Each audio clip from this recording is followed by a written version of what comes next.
चलिए मंगलाचरण करते हैं। बहुसत्थ अथ जाने संजम सम्मत शुद्ध तव यरणे वंदिता आयरिये कसाय मलवज्जिदे शुद्धे। बोली श्री खजराट चंद्रप्रभ भगवान की जय। आचार्य श्री कुंद कुंद स्वामी की जय। आचार्य गुरुवर विद्यासागर समय सागर जी महाराज की जय। मुनि पुंगव श्री 108 सुधा सागर जी महाराज की जय।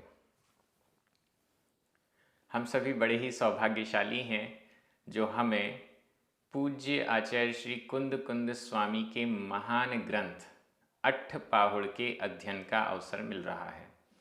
चौथा बोध पाहुड़ चल रहा है और इस बोध पाहुड़ की कुछ अंतिम गाथाएं ही शेष हैं। 11वां अधिकार प्रव्रज्याधिकार है, दीक्षा अधिकार है और ये गाथाएं दीक्षा को बहुत अच्छे से परिभाषित कर रही हैं, दीक्षा का स्वरूप हमारे सामने प्रकट कर रही हैं। चलिए प्रारंभ करते हैं। आज हम 2 गाथाओं का अध्ययन करेंगे। गाथा क्रमांक 56 और 57 दोनों गाथाएं बहुत अच्छी हैं। प्रारंभ करते हैं। गाथा क्रमांक 56 उच्चारण। ओवसग्ग ओवसग्ग आधा ग पूरा ग। ओवसग्ग परिसह परिसह सहा। ओवसग्ग परिसह सहा। ओवसग्ग परिसह सहा। णिज्जण देसे णिज्जण आधा जा पूरा जा। णिज्जण देसे ही। णिच्च आधा च पूरा च। णिच्च अत्थेयी आधा त थ। अत्थेयी सिल सिल। कट्ठे आधा ट ठ। कट्ठे भूमि तले भूमि तले। सव्वे आधा व पूरा वा। सव्वे आरुहई आरुहई। सव्वत्थ आधा व पूरा वा आधा त थ। सव्वत्थ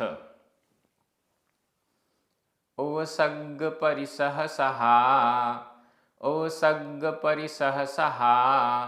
णिज्जण देसे हि णिच्च अत्थेयी। णिज्जण देसे हि णिच्च अत्थेयी।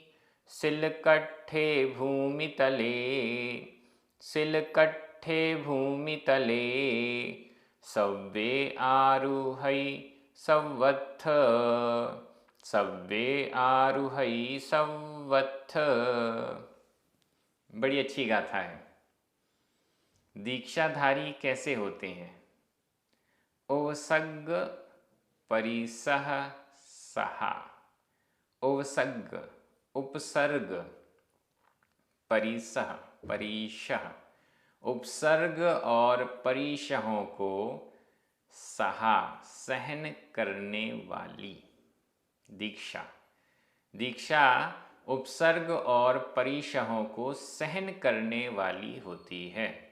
चाहे कैसा भी उपसर्ग आ जाए, छोटा हो या बड़ा हो, उपसर्ग को सहन करने वाली, परिशहों को सहन करने वाली। 22 प्रकार के परिशह हैं। इन 22 प्रकार के परिशहों को सहन करने वाली दीक्षा होती है। सहन करना नहीं, परिशहों को जीतने वाली दीक्षा होती है। 22 प्रकार के परिशह क्षुधा, तृषा, नाग्न्य इत्यादि बहुत सारे 22 परिशह हैं।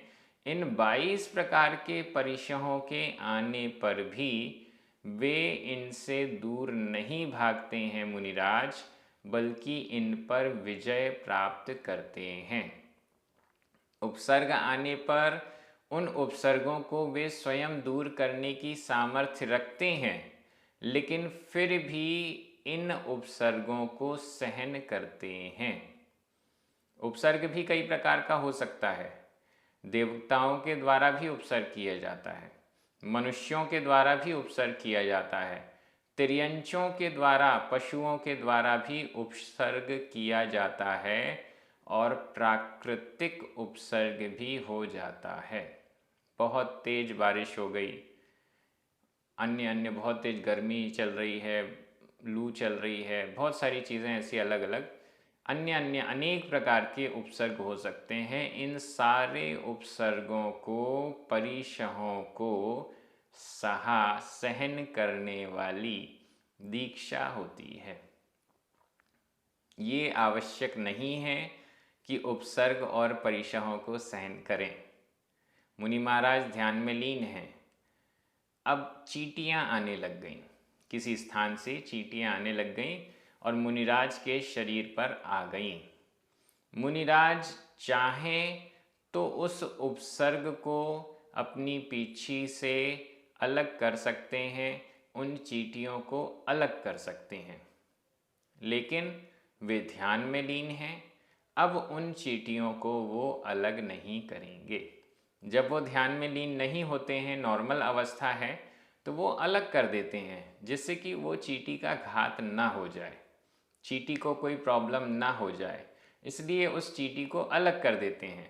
लेकिन जब ध्यान में लीन हैं तो कितनी भी चींटियाँ काटें, कितने भी मच्छर काटें, शेर तक, श्यालनी तक भक्षण करने के लिए आ जाए, सिर पर सिगड़ी, जलती हुई सिगड़ी रख दी जाए, गर्म लोहे के आभूषण पहना दिए जाएं, जो भी उपसर्ग हो सकता है वो भी हो जाए, तो भी वे अपने ध्यान से विचलित नहीं होते हैं।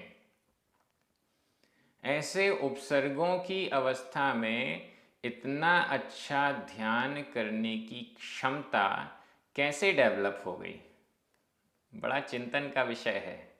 हमें तो माला फेरने बैठे, थोड़ा सा पसीने की बूंद, एक बूंद बस माथे से नीचे टपक रही है तो ऐसा लगता है कि कोई सुई चुभ रही हो। पसीने की बूंद है, फिर भी ऐसा लगता है, और पूरा ध्यान उस पसीने की बूंद पर चला जाता है। लेकिन यहाँ तो शालिनी भक्षण कर रही है, पूरे शरीर में आग लगी हुई है, शरीर में लोहे के आभूषण गरम करके पहना दिए गए हैं, तो भी वे पांडव मुनिराज विचलित नहीं हुए। सिर पर जलती हुई अग्नि रखी हुई है, सिगड़ी रखी हुई है, पूरा सिर जल रहा है, तो भी वे गज कुमार मुनिराज विचलित नहीं हुए, ध्यान में लीन रहे और अपना कल्याण कर लिया। ये सब देखकर ऐसा लगता है, जब हम पुराणों में पढ़ते हैं तो ऐसा लगता है कि ये तो बहुत शक्तिशाली मुनिराज होंगे। बड़ा सामर्थ्य है कि अग्नि से जले जा रहा है पूरा शरीर, तो भी उनका ध्यान विचलित नहीं हो रहा। लेकिन पुराणों में सुकुमाल मुनि की भी कथा आती है। इतने सुकुमाल, इतने सुकोमल थे कि उनके बिस्तर के गद्दे के नीचे यदि कोई बाल है तो उनकी स्किन पर लाइन पड़ जाती। इतने सुकुमाल थे कि थोड़ा सा भी कठोर चावल, नॉर्मल चावल उनके भोजन में आ गया तो वो उसे चबा नहीं पाते, पचा नहीं पाते। उनके लिए स्पेशल कमल के पत्तों में चावल को रखकर मुलायम किया जाता फिर उनके लिए। ऐसे सुकोमल होने पर भी जब उन्होंने दीक्षा ली, शालिनी भक्षण करने आ गई, तो भी वे डिगे नहीं। ये सारी बातें हमें पुराणों से और अन्य ग्रंथों से मिलती हैं। इन पर हमें निश्चित रूप से चिंतन करना चाहिए, विचार करना चाहिए। इतनी मजबूत दृढ़ता, इतना मजबूत ध्यान, शरीर के प्रति अनासक्ति, ये कोई आसान बात नहीं है। मुनिराज जीवन भर साधना करते हैं, तब जाकर उपसर्ग और परिशहों को सहन करने की सामर्थ्य उत्पन्न हो पाती है। परिशह निरंतर सहन करते हैं। एक बार भोजन कर रहे हैं, एक बार आहार ग्रहण कर रहे हैं, उसी एक बार में उन्हें जल भी लेना है और भोज्य पदार्थ भी लेना है। उसमें भी अगर अंतराय आ गया तो जितना भोजन लिया या पानी लिया या जो भी लिया, एक ग्रास भी लिया या वो भी नहीं लिया, और इसके बाद पूरे दिन निराहार ही रहना है। एक एक क्षण निष्परिग्रही हैं, बिना वस्त्र के हैं। हमें तो थोड़ी सी ठंड लगती है तो हम चार चार गर्म कपड़े पहन लेते हैं, अंदर इनर भी बाहर जैकेट भी। और ऐसे जैकेट इनर के साथ जब हम सामने महाराज के, मुनि महाराज के दर्शन करने जाते हैं, वो नग्न दिगंबर होते हैं, वो कितना परिशह, ऑटोमेटिक परिशह उन पर हो रहा है, शीत का वो सहन कर रहे हैं। गर्मियों में बिना कूलर एसी के रहना मुश्किल होता है। ऐसी गर्मी में जब हम कूलर और एसी के बिना नहीं रह सकते, ऐसी गर्मी में भी मुनिराज बिना एसी, बिना कूलर, बिना पंखे के गर्मी सहन कर रहे हैं, तपस्या कर रहे हैं। ऑटोमेटिक उनका एक एक क्षण तपस्या से भरा हुआ है। एक एक क्षण उनका उपसर्ग और परिशहों को सहन करने की क्षमता डेवलप करता है। जैन आचार्यों ने जो मुनियों की चर्या बनाई है, उस चर्या का जो निर्दोष पालन मुनिराज कर रहे हैं, तो ऑटोमेटिक उनकी मानसिक क्षमता और शारीरिक क्षमता, ये दोनों ही इतनी विकसित हो जाती हैं कि वो बड़े से बड़ा उपसर्ग और परिशहों को सहन कर लेते हैं। यहाँ पर यह नहीं कहा जा रहा कि हर दीक्षित मुनिराज, हर प्रव्रज्या वाला व्यक्ति उपसर्ग और परिशहों को सहन करता है, लेकिन ये जरूर कहा जा रहा है कि ये उत्कृष्टता है, ये महिमा है, और प्रव्रज्या लेने वाला, दीक्षा लेने वाला उपसर्ग और परिशहों को भी सहन करता है। ऐसा हम समझें कि ये उत्कृष्ट वर्णन है। उपसर्ग और परिशय में क्या अंतर है, थोड़ा सा ये भी चर्चा कर लेते हैं। उपसर्ग नहीं चाहते हुए भी दूसरे के द्वारा किया जाता है, वह उपसर्ग है। हम नहीं चाहते कि हमें कोई सिगड़ी, जलती हुई सिगड़ी सिर पर रख दे, नहीं चाहते, फिर भी दूसरा कर रहा है तो मुनिराज सहन कर रहे हैं। परिशह, पता है कि आज गर्मी है और जल नहीं ले रहे, आहार नहीं ले रहे, उपवास कर लिया। पता है कि आज ठंडी है तो भी जाकर नदी के किनारे, तालाब के किनारे बैठ गए ध्यान करने। पता है बहुत तेज गर्मी है तो भी पर्वत के शिखर पर जाकर सामायिक करने बैठ गए, इत्यादि। परिशह जानते हुए, कहीं से आ नहीं रहा है, नॉर्मली जानते हुए भी उसे आने दे रहे हैं और सहन कर रहे हैं, यह परिशह है। दोनों में प्रॉब्लम हो रही है, दोनों में कष्ट झेलना पड़ रहा है, दोनों में कर्मों की निर्जरा बहुत बहुत बहुत हो रही है। ऐसा सोचकर मुनिराज इन उपसर्ग और परिशहों को सहन करते हैं। णिज्जण देशे ही, णिच्च अत्थे ही, निश्चित रूप से, णिच्च नित्य, हमेशा, णिज्जण देशे, निर्जन देश में, निर्जन स्थान में, अत्थेयी, रुकते हैं, ठहरते हैं। निर्जन स्थान में ठहरता है। जो प्रव्रज्या वाला व्यक्ति है, मुनि है, वो अत्थेयी ठहरता है। कहाँ ठहरता है? निर्जन देशे, निर्जन देश में, ऐसे देश में, ऐसे प्रदेश में, ऐसे स्थान में जो कि निर्जन हो। भीड़ भाड़ नहीं चाहिए। क्यों? ये जो भीड़ भाड़ है ये साधना नहीं करने देती। निर्जन देशे, निर्जन देश में, निर्जन प्रदेश में, निर्जन स्थान में, ऐसा स्थान जहाँ ज़्यादा लोगों का आना जाना नहीं है, ऐसे स्थान पर ठहरते हैं। ऐसे पेड़ के नीचे बैठे हुए हैं। ऐसे पेड़ के नीचे बैठेंगे जहाँ लोगों का आना जाना नहीं है। ऐसे स्थान पर नहीं बैठेंगे जहाँ बहुत लोग आते हैं। देखिए, जो साधना करना चाहता है वो भीड़ भाड़ से दूर रहता है। वो तो यही चाहता है जितने कम से कम लोग हों, हमारी साधना में विघ्न ना हो पाए। निर्जन देश में। हालांकि ये भी कहा गया है कि चाहे निर्जन प्रदेश हो, चाहे सजन प्रदेश हो, चाहे भीड़ भाड़ हो या निर्जन हो, दोनों ही स्थानों में वो अपने ध्यान में लीन रहते हैं, वो अपनी साधना में लीन रहते हैं। फिर भी निर्जन प्रदेशों में रहना उन्हें अच्छा लगता है, ऐसा हम समझ लें। सिल कट्ठे भूमि तले, सब्वे, सभी जगह, सभी में। सिल शिला, शिला पत्थर, चट्टान, चट्टान पर।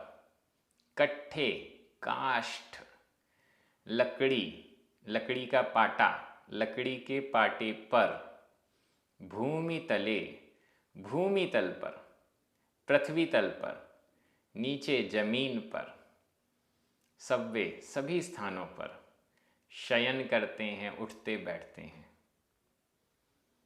बिस्तर पर शयन नहीं करते, गद्दे पर शयन नहीं करते, कपड़े बिछाकर, कपड़े ओढ़कर शयन नहीं करते। वे तो शिला पर, कट्ठे काष्ठ पर, लकड़ी के फलक, लकड़ी के पाटे पर। भूमि तल पर, घास के तिनके, सूखे तिनके घास के, उन पर। सूखा तिनका भी अगर हम अपने हाथ में रखें तो कई बार वो गड़ने लगते हैं, चुभने लगते हैं। ऐसे स्थानों पर, ऐसी जगह पर वो उठते बैठते शयन करते हैं। आरोहई सवत्थ, सवत्थ सर्वत्र, सर्वत्र हर स्थान पर। आरोहई, आरोहण करते हैं, आवागमन करते हैं। ग्राम हो, नगर हो, कैसा भी स्थान हो, जंगल हो, वन हो, वो यहाँ वहाँ जहाँ भी विचरण करते हैं। सवत्थ, सर्वत्र वो आरोहई, आरोहण करते हैं। यहाँ आरोहण से मतलब है आना जाना करते हैं। आरोहण को यदि हम शिल कट्ठे भूमि तले के साथ लगाएं तो शिला पर आरोहण करते हैं, काष्ठ पर आरोहण करते हैं। आरोहण करते हैं मतलब शयन आदि के लिए पाटे पर आरोहण करते हैं, पाटे पर शयन करते हैं, शिलाओं पर शयन करते हैं, भूमि तल, घास के तिनके इत्यादि इन पर शयन करते हैं। तो आरोहई दोनों तरफ लग सकता है। सर्वत्र आरोहई, सर्वत्र आवागमन करते हैं। ऐसा नहीं है कि किसी ग्राम में ना जाएं, किसी नगर में ना जाएं, किसी वन में ना जाएं। जो जैसा रास्ते में आ रहा है उन सब, सर्वत्र, सभी स्थानों पर, नगर ग्रामों पर आवागमन करते हैं। ये गाथा बहुत अच्छी है। उपसर्ग और परिशहों को सहन करते हैं, निर्जन स्थान पर हमेशा ठहरते हैं। शिला, काष्ठ, भूमितल, सर्वत्र, सभी स्थानों पर आरोहण करते हैं, शयन आदि करते हैं, ऐसा इस गाथा में कहा गया। व्याकरण की दृष्टि से देख लीजिए। ओसग परिसह सहा प्रथमा विभक्ति का एक वचन है। णिज्जण देसे, सिल कट्ठे भूमितले, सव्वे, इन सब में, सवत्थ, इन सब में सप्तमी विभक्ति का एक वचन है। सवत्थ, इसमें ये अव्यय है लेकिन सप्तमी विभक्ति के अर्थ में है। ही, यह अव्यय है। ऋच, प्रथमा विभक्ति का एक वचन। अथेई, आरुहई, ये दोनों ही वर्तमान काल अन्य पुरुष एक वचन का क्रिया रूप है। इस प्रकार से ये व्याकरण भी इसमें पूरी हो गई। और मैं हिंदी अर्थ कर रहा हूँ, आपकी नज़र प्राकृत शब्दों पर जानी चाहिए। उपसर्ग और परिशहों को सहन करने वाली दीक्षा और मुनि निर्जन प्रदेश में ही हमेशा ठहरता है। शिला, काष्ठ, भूमि तल पर, इन सभी स्थानों पर, सर्वत्र, सभी जगह आरोहण करता है, उठता बैठता, शयन करता है। ये यहाँ पर अर्थ हो गया है। बहुत अच्छी गाथा है, बहुत अच्छा स्वरूप है। दीक्षा की महिमा हमारे सामने प्रकट हो रही है। अगली गाथा में चलते हैं। गाथा क्रमांक 57। उच्चारण। पशु, पशु, महिल, महिल, संढ, संढ, संगम। पशु महिल संढ संगम। पशु महिल संढ संगम। कुशील संगम, कुशील संगम। ण, ण, कुणई, कुणई। विकहाओ, विकहाओ। सज्झाय, आधा ज झ, सज्झाय, झाण, जुत्ता। सज्झाय, झाण, जुत्ता। पवज्जा, एरिसा, भणिया। पशु महिल संढ संगम, पशु महिल संढ संगम। कुशील संगम न कुणई बिकहाओ, कुशील संगम न कुणई बिकहाओ। सज्झाय झाण जुत्ता, सज्झाय झाण जुत्ता। पवज्जा एरिसा भणिया, पवज्जा एरिसा भणिया। पवज्जा, प्रव्रज्या, दीक्षा, एरिसा, ऐसी, भणिया कही गई। प्रव्रज्या ऐसी कही गई, दीक्षा ऐसी कही गई।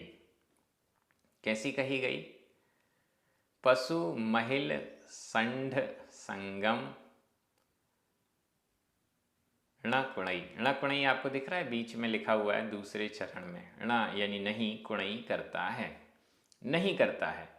जो प्रवृज्जा है वो नहीं करती है। ण कुणई, ण यानी नहीं, कुणई करती है, नहीं करती है। क्या नहीं करती है? पशु महिल संढ संगम, संगम, संगम, संगति नहीं करती है। किसकी संगति नहीं करती है? पशु, पशुओं की। महिल, महिलाओं की। संढ, षंढ यानी नपुंसकों की। दीक्षित व्यक्ति पशुओं की संगति नहीं करता, ऐसे स्थान पर नहीं ठहरता है जहाँ पर पशुओं की बहुलता हो। मान लीजिए किसी पर्वत पर, किसी वन में, किसी उपवन में, ऐसे स्थान पर रुकना हो रहा है, लेकिन वहाँ पर पशु हैं, गाय बैल हैं, घोड़े हैं, हाथी हैं, ऐसे पशु हैं, कुत्ते हैं। ऐसे स्थान पर नहीं ठहरता। क्यों नहीं ठहरता? अरे ये तो पशु हैं, पशुओं को ज्ञान तो नहीं है, वो ये तो नहीं जानते कि ये मुनिराज है या कुछ पत्थर है, प्रतिमा है, क्या है। वे पशु आकर अचानक कुछ भी कर दें, ना जानते हुए भी केवल पैर रख दें अपना, तो कुछ का कुछ हो जाए। इस दृष्टि से पशुओं से दूर रहना चाहते हैं। क्यों? क्योंकि अचानक कुछ गड़बड़ ना हो जाए। पशु हैं, जानते बूझते नहीं हैं, जानकर ऐसा वो नहीं करेंगे, लेकिन अनजाने में भी कर देंगे। इसलिए पशुओं से दूर। महिलाओं से भी दूर। महिलाओं से तो दूर रहना ही होता है, उन्हें ब्रह्मचर्य का पालन करना है। महिलाओं का जो संगति है, उस संगति के कारण उनके चारित्र में विघ्न उपस्थित हो सकता है। नपुंसक भी, महिलाओं और नपुंसकों के कारण चारित्र में विघ्न उपस्थित हो सकता है। चलिए मान लीजिए मुनिराज बड़े लंबे समय से दीक्षित हैं, दृढ़ता बहुत अच्छी है, फिर भी महिलाओं की संगति करने के कारण अपवाद भी हो सकता है। महिलाओं की नपुंसकों की संगति करने के कारण अपवाद भी हो सकता है। लोग, जनता कहेगी कि ये मुनिराज हैं और महिलाओं से घिरे हुए रहते हैं, ये मुनिराज हैं और ऐसे स्थान पर रुकते हैं जहाँ पर महिलाएं बहुत हैं। तो ये चीज़ें इस कारण से ऐसे स्थान पर ठहरना पसंद करते हैं जहाँ पर पशु, महिला और संढ यानी नपुंसकों की संगति कुरई नहीं करता। दीक्षाधारी प्रज्ञा वाला पशु, महिला और नपुंसकों की संगति नहीं करता है, उनके साथ उठता बैठता नहीं है, उनसे दूरी बनाकर रखता है। कुशील संगम, कुशील संग, कुशील का संगति भी नहीं करता है। ठीक है, पुरुषों की संगति करिए, पुरुषों के साथ घिरे रहिए, उसमें भी कैसे पुरुषों के साथ नहीं घिरा रहेगा? कुशील, कुत्सित आचरण वाले, कुशील कुत्सित आचरण वाले पुरुषों की भी संगति नहीं करता। महिलाओं की तो संगति करना ही नहीं, नपुंसकों की, पशुओं की संगति तो करना ही नहीं, कुशील वाले, कुत्सितशील वाले पुरुषों की भी संगति नहीं। ऐसे पुरुष हैं जो व्यसनी हैं, गाली गलौज करते हैं, चोरी आदि करते हैं, गंदे गंदे वचन बोलते हैं, ऐसे कुशील वाले व्यक्तियों की संगति भी नहीं करता, अणाकुणी नहीं करता। विकहाओ, विकथाएं, विकथाएं भी नहीं करता। विकहा, कहा यानी कथा, विकहा विकथा, विकहाओ विकथाएं णकुणई नहीं करता है, नहीं करती है, प्रविज्ञा वाला नहीं करता है।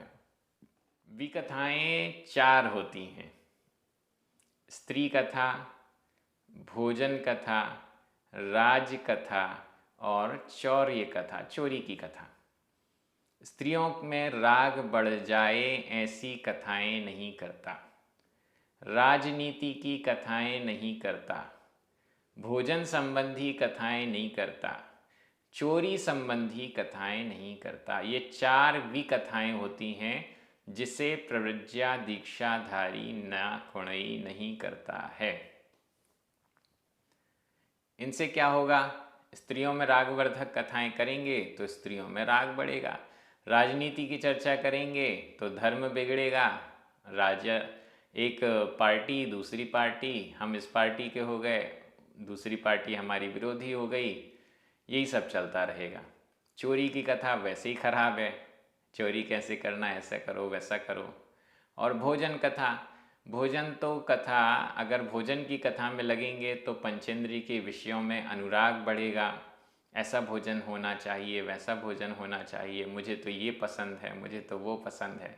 ऐसी भोजन कथा से भी दूर रहता है प्रविज्ञा दीक्षाधारी। तो फिर किसमें अब बचा क्या? सज्झाय झाण जुत्ता, सज्झाय स्वाध्याय, झाण ध्यान, जुत्ता युक्त, स्वाध्याय और ध्यान से युक्त एरिसा ऐसी पवज्जा प्रवृज्जा भणिया कही गई। स्वाध्याय और ध्यान में ही निरंतर डूबे रहते हैं, अपनी तपस्या में निरंतर डूबे रहते हैं मुनिराज। स्वाध्याय में लीन रहेंगे या ध्यान में लीन रहेंगे।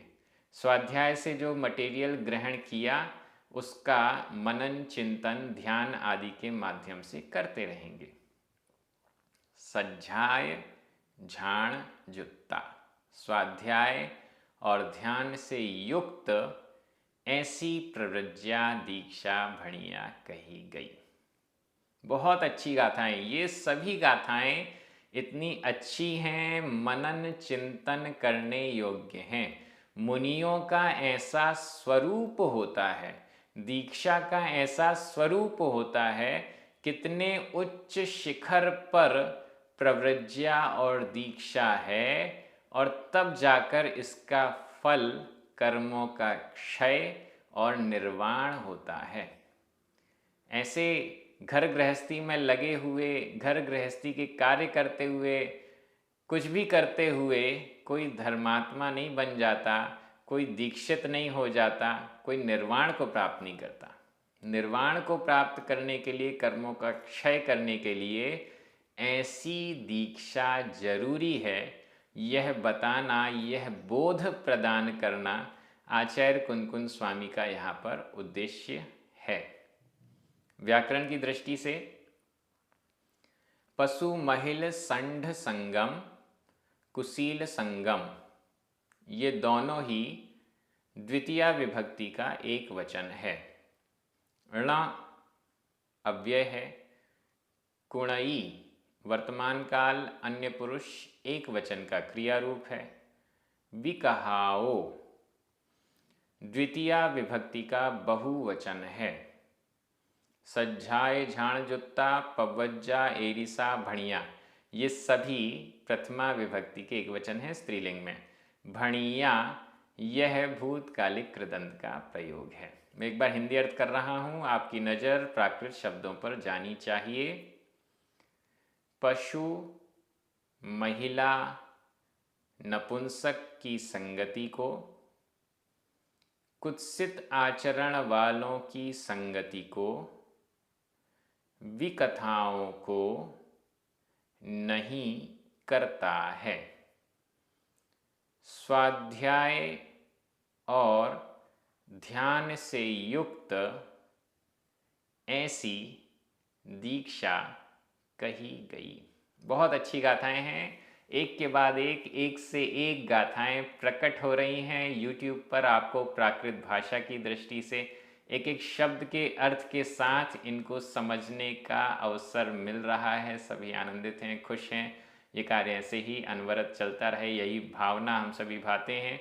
9 बार नमोकार मंत्र पढ़िए, जिनवाणी स्तुति कीजिए। सभी को जय जिनेंद्र।